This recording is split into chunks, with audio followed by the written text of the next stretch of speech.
নমস্কাৰ, মই বৰ্তমান উপস্থিত আছোঁ DTRP ইনডোৰ ষ্টেডিয়ামৰ কালাৰপাইটৰ ট্ৰেইনিং হলত আৰু মোৰ সৈতে উপস্থিত আছে শেহতীয়াভাৱে খেলো ইণ্ডিয়া যুৱ ক্ৰীড়াত অসমক প্ৰতিনিধিত্ব কৰা কালাৰপাইটৰ দলটো আৰু সকলোৱে গম পাইছে তিনিটাকৈ পদক অৰ্জনেৰে অসমলৈ গৌৰৱ কঢ়িয়াই আনিছিলে অসমৰ পৰা যোৱা কালাৰপাইটৰ দলটোৱে আৰু প্ৰথম ৰানাৰ্ছ আপ দল হিচাপেও পৰিগণিত হৈছিলে অসম কালাৰপাইটৰ দল। মোৰ লগত আছে ভিডিঅ'লি জাবানে দেখাব বৰ্তমান সময়ত এটা পৰিৱেশ, যিহেতু মোৰ লগত আছে অসম কালাৰপাইটৰ সন্থাৰ সম্পাদক পাপু খান, লগতে আছে অসম দলটোৰ মেনেজাৰ হিচাপে যোৱা ইন্দিৰা সিনহা, লগতে আছে দুগৰাকী খেলুৱৈ জাকাৰিয়া, লগতে উপস্থিত আছে ধ্ৰুৱদ্বীপ, লগতে আৰু কেইগৰাকীমান খেলুৱৈ আছিলে বৰ্তমান সময়ত আমাৰ লগত উপস্থিত। তথাপিতো আমি তেখেতসকলৰ আজি মনৰ ভাৱ ল'বলৈ চেষ্টা কৰিম। মই প্ৰথমতে আহিব বিচাৰিছোঁ পাপু খান মেমৰ ওচৰলৈ, যিহেতু আপোনালোকে প্ৰথম ৰানাৰ্ছ আপ দল হিচাপেও পৰিগণিত হ'ল, লগতে আপোনালোকে তিনিটাকৈ মেডেল অৰ্জন কৰিলে, লগতে এটা সোণো আছিলে, গতিকে বৰ সুন্দৰ প্ৰদৰ্শন আছিলে কালাৰপাইটৰ এইবাৰ বিহাৰত, কি ক'ব? ধন্যবাদ। গগো স্পৰ্টছৰ জৰিয়তে সমূহ অসমবাসীক ধন্যবাদ দিব বিচাৰিছোঁ যে এইবাৰ 7 ইউথ গেমছ খেলো ইণ্ডিয়াত অসমত কালাৰপাইটৰ খুব ভাল প্ৰদৰ্শন এটা আমাৰ টিমে কৰিছে। আমি খুব আশাবাদী আছিলোঁ, আমি আৰু মেডেল পাম বুলি ভাবিছিলোঁ, কিন্তু তাৰে ৱেডাৰটো বৰ ভয়ংকৰ আছিলে, বহুত বেছি গৰম। আমাৰ ল'ৰা ছোৱালীয়ে সেই গৰমটো সহ্য কৰিব পৰা নাই। বহুত ল'ৰা ছোৱালী এনেকুৱা হৈছে আমাৰ পাৰফৰ্মেঞ্চ কৰি থাকোঁতে মেটত পৰি গৈছে, ঢলি পৰি গৈছে। তো আমি যিদৰে আমি আশা কৰিছিলোঁ আমি ঠিক সেইদৰে কৰিব পৰা নাই, যদিও আমি অসমৰ কাৰণে ফাৰ্ষ্ট ৰানাৰ্ছ আপৰ ট্ৰফি লৈ আনিব আমি সক্ষম হ'লোঁ। এবাৰ যদি ৰানাৰ্ছ আপৰ ট্ৰফিটো এবাৰ দেখাই দিয়ে ভিডিঅ'লি জাবানে, যিহেতু বৰ্তমান সময়ত পাপু খানদেৱৰ ওচৰত প্ৰথম ৰানাৰ্ছ আপৰ যিটো ট্ৰফি লৈ আছে হাতত, আৰু এইটো বৰ্তমান লৈ অসমলৈ ঘূৰি আহিছে, অসমলৈ গৌৰৱ কঢ়িয়াই আনিছে, আৰু এই ট্ৰফিটো অনাৰ ক্ষেত্ৰত আপোনালোকে কিমান কষ্ট স্বীকাৰ কৰিব লগা হৈছিলে, কিমান সাধনা আছিলে ইয়াৰ জড়িত হৈ? সাংঘাতিক ধৰণৰ আমাৰ কষ্ট আছিলে, যিহেতু আমি অসমৰ প্ৰতিটো ডিষ্ট্ৰিক্টৰ পৰাই আমি ল'ৰা ছোৱালী বিচাৰি আমাৰ নেশ্যনেলত ৰেংকিং লৈ পেলাই অহাৰ পিছত আমি খেলো ইণ্ডিয়াত যোৱাৰ ঠিক এমাহ আগৰ পৰাই আমি আমাৰ নিজাভাৱেকৈ ইয়াতে ট্ৰেইনিং কৰিছোঁ। অসম চৰকাৰেও আমাক 10 দিনীয়া ট্ৰেইনিঙৰ এটা সুবিধা কৰি দিছিলে। তাৰ ফলত মই ভাবোঁ যে আমি এই প্ৰথম ৰানাৰ্ছ আপ হোৱাৰ যিটো আমাৰ সুবিধা পালোঁ, সেইটো অসম চৰকাৰ আৰু আমাৰ ল'ৰা ছোৱালীখিনি যিখিনি ডেডিকেট আছিলে, আমাৰ কোচ মেনেজাৰ আৰু আমাৰ সকলো ডিষ্ট্ৰিক্টৰ যিখিনি ছেক্ৰেটাৰী, তেওঁলোকে খুব কষ্ট কৰিছিলে, তাৰ বিনিময়তহে মই পোৱা বুলি ভাবোঁ। অসমে 25টাকৈ পদক অৰ্জনেৰে একাদশ স্থানত আছে, আৰু আপোনালোকে যেতিয়া সোণটো অৰ্জন কৰিছিল, সোণ অৰ্জন কৰাৰ পাছতে মানে 10ৰ ভিতৰলৈ আপোনালোক গুচি গৈছিল, 8ম স্থানলৈ আপোনালোকে উন্নীত কৰাইছিল গোটেই অসম সামগ্ৰিকভাৱে। হয়, আমাৰ যেতিয়া গ'লটো আহিছিলে মই তেতিয়া পৰ্টেলত চেক কৰিছিলোঁ, আমি 10 নম্বৰৰ পৰা আমি 9 নম্বৰ আমি অতিক্ৰম কৰিছিলোঁ, আৰু আমি ভাবিছিলোঁ যে আমি টপ 10ৰ ভিতৰত থাকিম। কিন্তু আমাৰ দুৰ্ভাগ্য ক'ব লাগিব, আমি অসমক আৰু মেডেল দিব নোৱাৰিলোঁ। কিন্তু আমাৰ পিছৰ যিখিনি ইভেণ্ট আছিলে তেওঁলোকেও কষ্ট কৰিছে, খুব ধুনীয়া, আগৰখিনিও বহুত ভাল প্ৰদৰ্শন কৰিছিলে। সেইবাবে আমি এইবাৰ মানে অসমৰ হিষ্ট্ৰীত বুলি ক'ব পাৰোঁ, যিখিনি মই গম পাইছোঁ যে এইবাৰ অসমৰ পৰা বাহিৰত গৈ সবাতোকৈ অধিক মেডেল অনা এই 7 ইউথ গেমছটোৱে আমাৰ আছিলে, আৰু আমি এতিয়া বৰ্তমান 11 নম্বৰ ৰেংকিঙত আছোঁ বুলি মই জানো। আৰু গৰমটো যিহেতু অত্যন্ত আছিলে, আপুনি ইতিমধ্যে উল্লেখ কৰিছে আপোনালোকক কেইবাগৰো খেলুৱৈ মানে খেলাস্থলীতে ঢলিও পৰিছিলে, এনেকুৱা ধৰণৰ কথাও কিন্তু আছিলে ভিতৰত। হয়, সাংঘাতিক। আমাক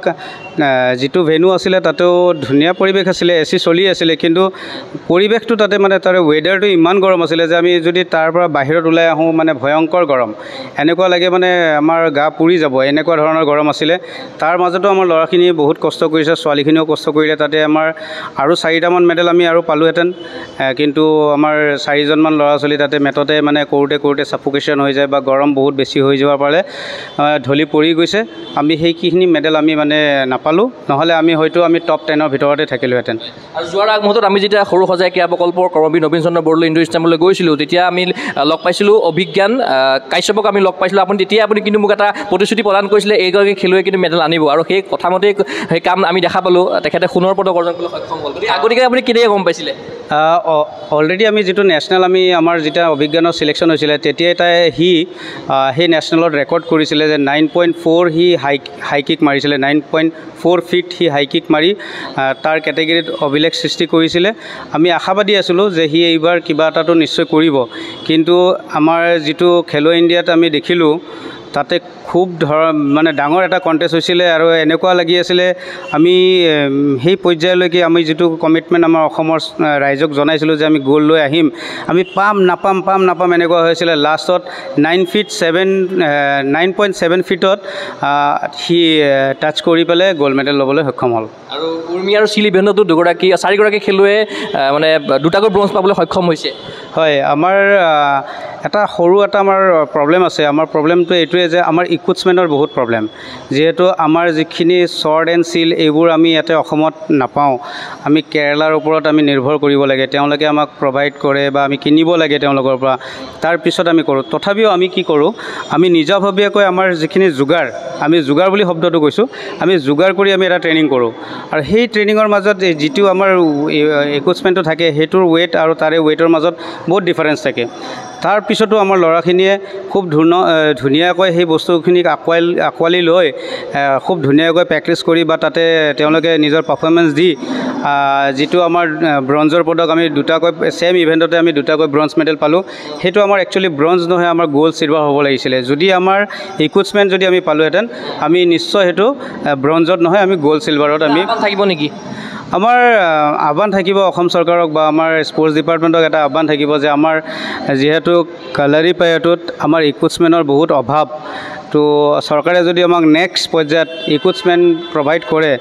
আমি এটা সুন্দৰ প্ৰদৰ্শন কৰিব পাৰিম বুলি আমি আশাবাদী। আৰু চিন্তা মিছন হিচাপে গৈছিলে ডাইৰেক্টৰ স্পৰ্টছৰ নৱজ্যোতি বসুমতী ছাৰ গৈছিলে, গতিকে তেখেতৰ নেতৃত্ব আপুনি কেনেকুৱা পালে? নৱছৰৰ নেতৃত্ব আমি খুব ভাল পাইছোঁ। তেওঁ প্ৰতিটো মুহূৰ্তৰ খবৰ আমাৰ পৰা লৈ আছিলে, যিহেতু তেওঁ বেলেগ এটা ডিষ্ট্ৰিক্টত আছিলে, আমি বেলেগ ডিষ্ট্ৰিক্টত, আমাৰ গায়া ডিষ্ট্ৰিক্টত হৈ আছিলে। তো তেওঁ ফোনৰ মাধ্যমেৰে আমাৰ লগত কমিউনিকেশ্যন চলি আছিলে আৰু আমি আমাৰ যিখিনি আপডেট আছিলে আমি তেওঁক জনাই আছিলোঁ। তেওঁৰ কোঅৰ্ডিনেশ্যন খুব ভাল। আমি যিহেতু আৰু আগতেও তেওঁৰ লগত নেশ্যনেল গেমছতো গৈছোঁ বা এনেকুৱা আৰু বেলেগ ইভেণ্টত আমি যেতিয়া ইয়াৰ আগৰ খেলো ইণ্ডিয়াতো গৈছোঁ, তেওঁৰ কোঅৰ্ডিনেশ্যন খুব ভাল। আমি অসম চৰকাৰক বা আমাৰ খেল বিভাগক আমি সেয়া কৰিব বিচাৰোঁ, ধন্যবাদ দিব বিচাৰোঁ যে তেওঁলোকে আমাৰ লগত খুব ভালদৰে কোঅৰ্ডিনেশ্যন কৰি থাকে। আপোনাৰ অফিচিয়েল হিচাপে আপোনাৰ লগত গৈছিলে ইন্দিৰা সিংহা গৈছিলে, লগতে কুশাধ্যক্ষ ডাঙৰীয়াও গৈছিলে, তেখেতসকলৰ সহযোগিতা কেনেকুৱা আছিলে গোটেই দলটোৰ ক্ষেত্ৰত? আমাৰ এছিষ্টেণ্ট কোচ হিচাপে আমাৰ ৰাজকুমাৰ ছাৰ গৈছিলে। তেওঁ খুব সুন্দৰ গাইড কৰিছে ল'ৰা ছোৱালীখিনিক, মটিভেশ্যন দিছে। আমাৰ মেনেজাৰ বাইদেৱে গাৰ্লছক খুব মানে ছিষ্টেমেটিক তেওঁৰ কেনেকৈ কি কৰিব লাগে তেওঁৰ অভিজ্ঞতা আছে, যিহেতু তেওঁ এবাৰ নেশ্যনেল গেমছ আৰু এবাৰ খেলো ইণ্ডিয়াত এজ এ মেনেজাৰ হিচাপে গৈছে আৰু মেনেজাৰ হিচাপে নেশ্যনেল গেমছত ৰাজকুমাৰ ছাৰো গৈছে। তেওঁলোকৰ খুব অভিজ্ঞতা আছে, কেনেকৈ ল'ৰা ছোৱালীক কেনেকৈ নিব লাগে, কেনেকৈ গাইড কৰিব লাগে। তেওঁলোকৰ যিখিনি বেষ্ট তাতকৈও ওপৰত দিবলৈ চেষ্টা কৰিছে। আৰু জাকাৰিয়া ইছলামে বেক টু বেক আপোনালোকক খেলো ইণ্ডিয়াত মেডেল দি আছে, এইটো নিশ্চয় এটা ভাল লগা কথা। জাকাৰিয়া ইছলামৰ এইবাৰ থাৰ্ড টাইম মেডেল দিছে আমাক খেলো ইণ্ডিয়াত, আৰু লগতে ধ্ৰুৱদীপ সিনহাও আমাক দুবাৰকৈ মেডেল দিছে। আমি গুৱাহাটীৰ সকলো পেৰেণ্টছ, সকলো কোচ, সকলো ট্ৰেইনাৰ এওঁলোকক ধন্যবাদ দিব বিচাৰিছোঁ। তেওঁলোকৰ আগত যিখিনি ট্ৰেইনিং আছে আমি তেওঁলোকক ছাপোৰ্ট কৰিম। তেওঁলোকে এইদৰে প্ৰেক্টিছ কৰি যাওক। আমি আশা কৰোঁ 2027ত তেওঁলোকে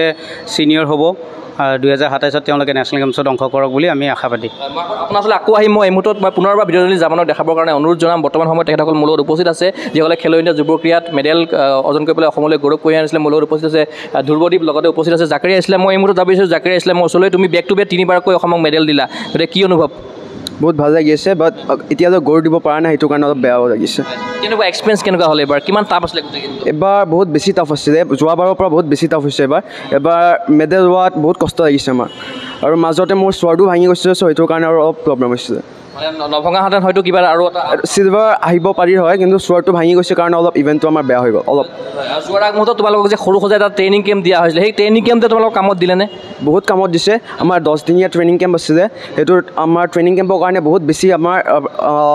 প্ৰেক্টিছটো ভাল হৈছে আৰু ইভেণ্টটো আমাৰ বহুত বেছি ভাল কৰিব পাৰিছোঁ। আৰু অহা যোৱাৰ ক্ষেত্ৰত কেনেকুৱা ধৰণৰ সুবিধা লাভ কৰিলা তোমালোকে? বহুত বেছি সুবিধা লাভ কৰিছোঁ। যোৱা টাইমত আমাৰ AC ট্ৰেইন দিছিলে আৰু অহা টাইমত ফ্লাইট দিছে।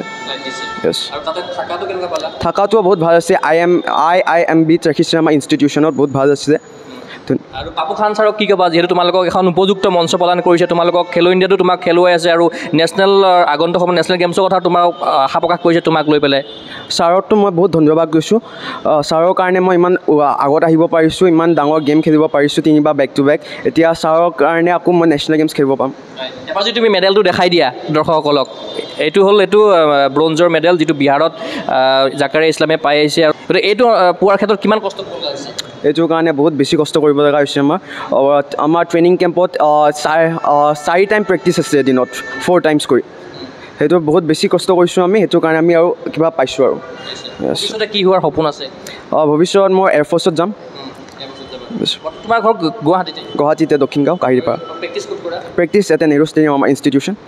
নিশ্চয়কৈ তোমাক ধন্যবাদ জ্ঞাপন কৰিছোঁ মই আহিব বিচাৰিছোঁ বৰ্তমান সময়ত দলটোৰ মেনেজাৰ ইন্দিৰা সিংহা ডাঙৰীয়াৰ ওচৰলৈ আপোনাকো অভিনন্দন জ্ঞাপন কৰিছোঁ প্ৰথম ৰাণাৰ্ছ আপৰ সন্মানো অৰ্জন কৰিছে অসম দলে আৰু আপোনালোকে অসম দলটো সুন্দৰভাৱে বিহাৰলৈ লৈ গ'ল আকৌ ঘূৰাই লৈ আহিলে আৰু 3টাকৈ মেডেল অৰ্জন কৰিছে অসমে এটা শ্ৰেষ্ঠ প্ৰদৰ্শন আছিলে কি ক'ব বিৰাটেই ভাল এটা এক্সপিৰিয়েঞ্চ আমাৰ এইটো আমি প্ৰথম দুদিনটো আমি আশা একদম মানে হেৰি হৈ গৈছিলোঁ বিৰাট আমি প্ৰথম দুদিন আমাৰ মেডেল অহাই নাছিলে তেতিয়া খুবেই ডিপ্ৰেশ্যনত যোৱা বুলি ক'ব লাগিব বিৰাট টেনশ্যনত আছিলোঁ এটা ষ্ট্ৰেছ আহি গৈছিল আমাৰ কিন্তু আমি আশাবাদী আছিলোঁ আমাৰ থাৰ্ড ডে আমাৰ আহিব আমি কিবা এটা ৰেকৰ্ড কৰিমেই বুলি সেই হিচাপে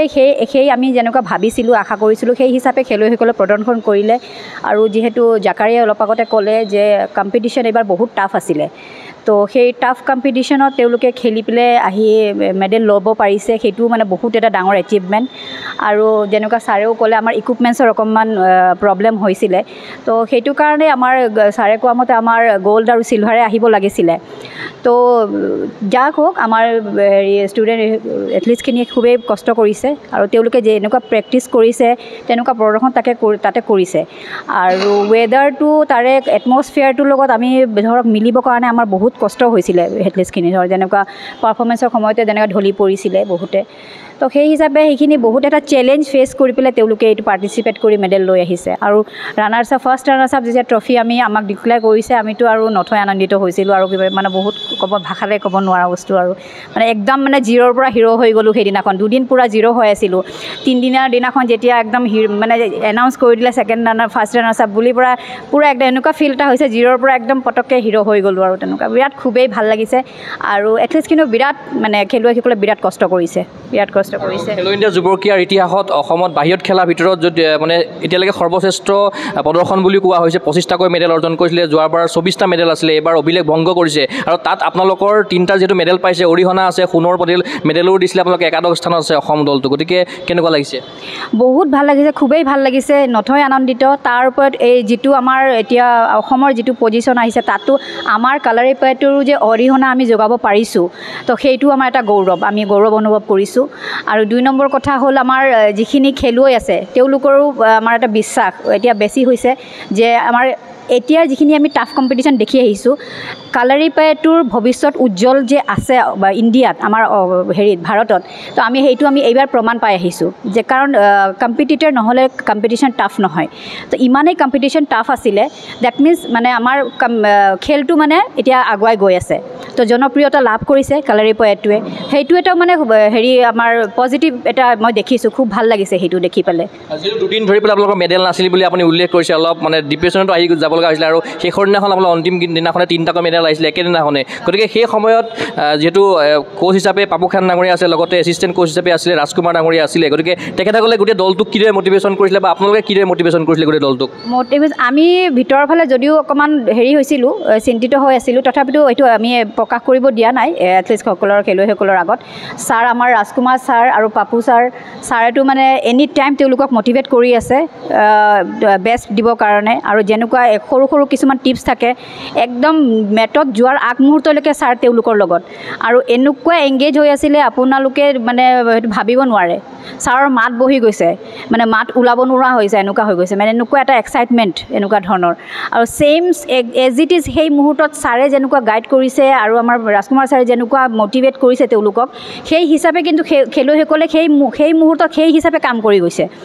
মই ভাবোঁ সেইটো কাৰণে তেওঁলোকে মেডেলটো পাবলৈ সক্ষম হৈছে আপোনাক ধন্যবাদ জ্ঞাপন কৰিছোঁ মই আহিব বিচাৰিছোঁ এছিষ্টেণ্ট কোচ হিচাপে যোৱা ৰাজকুমাৰ ছাৰৰ ওচৰলৈ আপোনাকো অভিনন্দন জ্ঞাপন কৰিছোঁ অসম দলৰ পাৰফৰ্মেঞ্চক লৈ আপুনি নিশ্চয় সুখী হ'ব এইবাৰ নিশ্চয়কৈ প্ৰথম ৰাণাৰ্ছ আপৰ সন্মানো অৰ্জন কৰিবলৈ সক্ষম হৈছে আৰু 3টাকৈ মেডেল অৰ্জনেৰে অসমৰ যিটো অভাৰঅল যিটো পাৰফৰ্মেঞ্চ আছিলে 25টা মেডেল তাতো অৰিহণা যোগাবলৈ সক্ষম হৈছে গতিকে কি ক'ব মই অত্যন্ত খুচি যে আমাৰ টীম আমাৰ মেনেজমেণ্ট যেনেকুৱা পাৰফৰ্ম কৰিলে আৰু যেনেকুৱা এচিভমেণ্টছ লৈ আহিব সফলতা পালে ইয়াতে মই এটা কথা ক'ব বিচাৰোঁ অসম চৰকাৰে যিটো সুবিধা দিছে বা দি আছে স্পৰ্টছ ক্ষেত্ৰত আমাক 10 দিনীয়া এটা ট্ৰেইনিঙৰ কোৰ্চ দিছে 2 দিন আগতীয়াকৈ আমাক ভেন্যুত থ'ব দিছে সেই এডাপ্টেশ্যনৰ কাৰণে যিটো সুযোগ দিছে অসম চৰকাৰে সেইটোৰ কাৰণে আমাৰ যিটো পাৰফৰ্মেঞ্চ লেভেল আছিলে হয়তোবা আৰু অলপ বাঢ়িব আছিল কিন্তু 2 দিনত যিটো পাইছোঁ আমি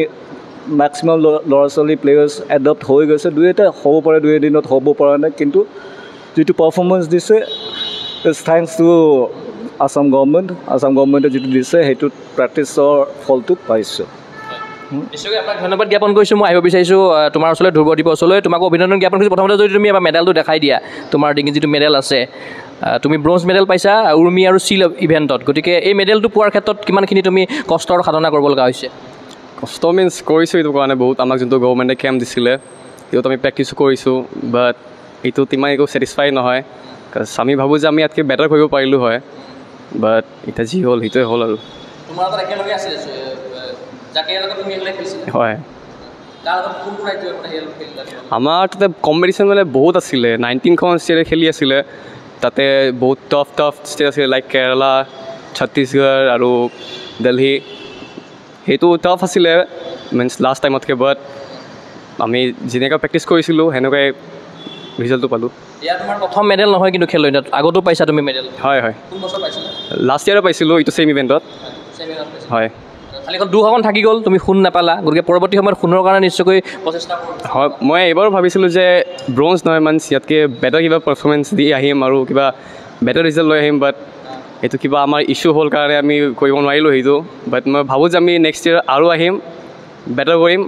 আৰু কিবা এটা বেটাৰ ৰিজাল্ট লৈ যাম আৰু বইজ টিমে যে ফাৰ্ষ্ট ৰাণাৰ্ছ আপৰ ট্ৰফিটো হাতত তুলি ল'বলৈ সক্ষম হ'ল গতিকে তোমালোকৰো তাৰ অংশীদাৰ গতিকে কেনেকুৱা লাগিছে এইটো কষ্ট কৰিছোঁ চব পাইছোঁ আৰু এইটো ক্ৰেডিট ছাৰক যায় আমাৰ মেম আছে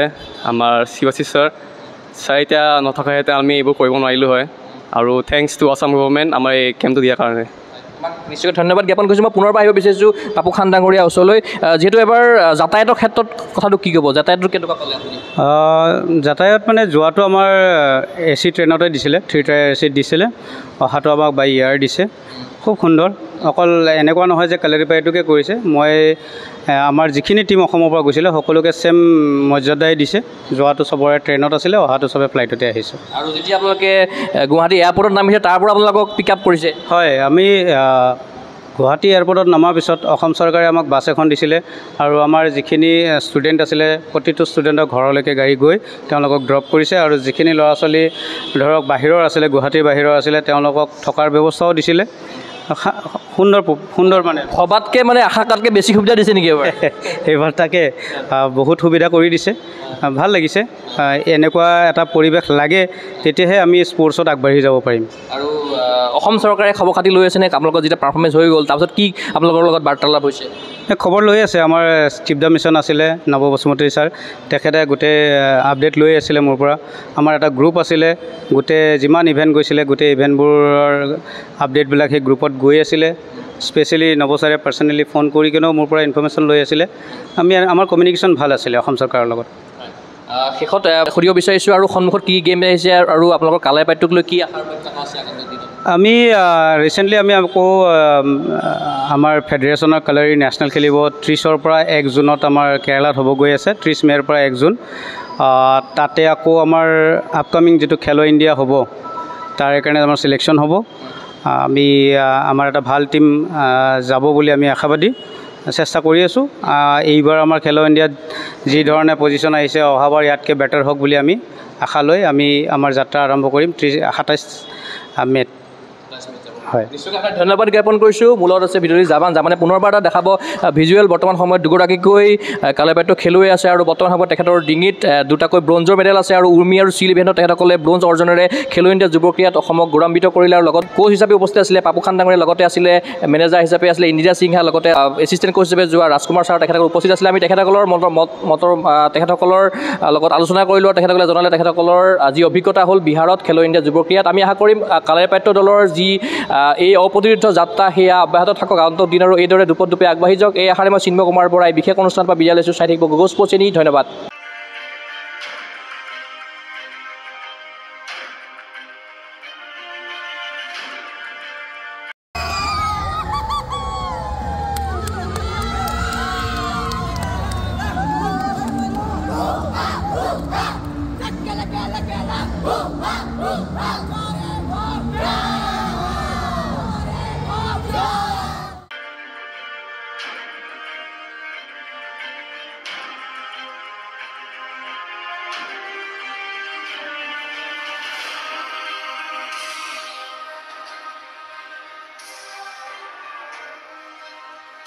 ফিজিকেল এডুকেশ্যন বিষয়ত ডিগ্ৰী পাঠ্যক্ৰমৰ কাৰণে অসম তথা উত্তৰ পূৰ্বাঞ্চলৰ প্ৰথমখন শিক্ষানুষ্ঠান অভিৰুচি institute of physical education.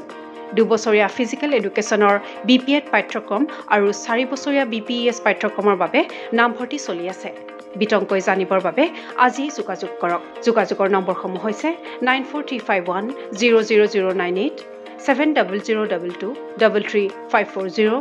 88765210998, website www.aipguwahati.in